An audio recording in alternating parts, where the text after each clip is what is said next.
ఎందుకంటే ఇదేదో ఆషామాషిగా వచ్చిన రాష్ట్రం కాదు. ఎన్నో పోరాటాలతో, ఎన్నో త్యాగాలతో, ఎన్నో రకాల బలిదానాలతో ఏర్పడ్డ రాష్ట్రం తప్ప ఆషామాషిగా వచ్చిన రాష్ట్రం, ఏదో రొటీన్గా వచ్చిన రాష్ట్రం అంతకంటే కాదు.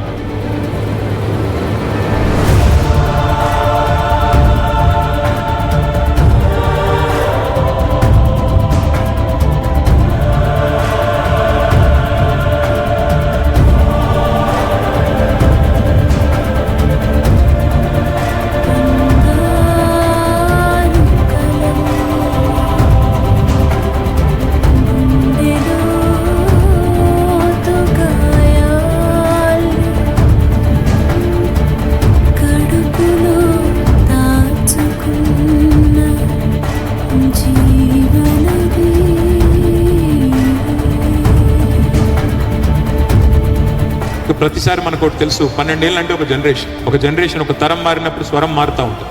కానీ ఉడుకు నెత్తుడితో ఉరకలెత్తే యువతరం ఎవరైతే ఉన్నారో వారు ఒకటి గుర్తుపెట్టుకోవాలి. మనకి మన తాతల కథ, తండ్రుల కథ, మన జాతి కథ తెలియకపోతే భవిష్యత్తు కూడా మనకి అర్థమయ్యే ఆస్కారం లేదు. ఎందుకంటే వాళ్ళ భారతదేశానికి స్వాతంత్రం వచ్చి 79 ఏళ్ళు దాదాపుగా. మరి భారతదేశ స్వాతంత్రం వచ్చి 79 ఏళ్ళు అయింది కదా, స్వాతంత్రానికి పూర్వం ఏముండే ఏం లేదు అన్ని మర్చిపోదాం అంటే కుదరదు. ఆ స్వాతంత్రం కోసం జరిగిన పోరాటాలు, త్యాగాలు అవన్నీ కూడా మననం చేసుకుంటేనే భవిష్యత్ తరాలకు కూడా మరి స్ఫూర్తివంతంగా ఉంటుంది. అదే రకంగా తెలంగాణ విషయంలో కూడా ఈ తాతల కథ, తండ్రుల కథ తెలుసుకోకపోతే నీ కథ ఏందో కూడా మరి తెలుసుకునే అవకాశం లేదు. నువ్వు పుట్టిన గడ్డ కథ, నిన్ను కన్న మట్టి కథ చదువుకోకపోతే, తెలుసుకోకపోతే కొంత నష్టం కూడా జరుగుతుంది.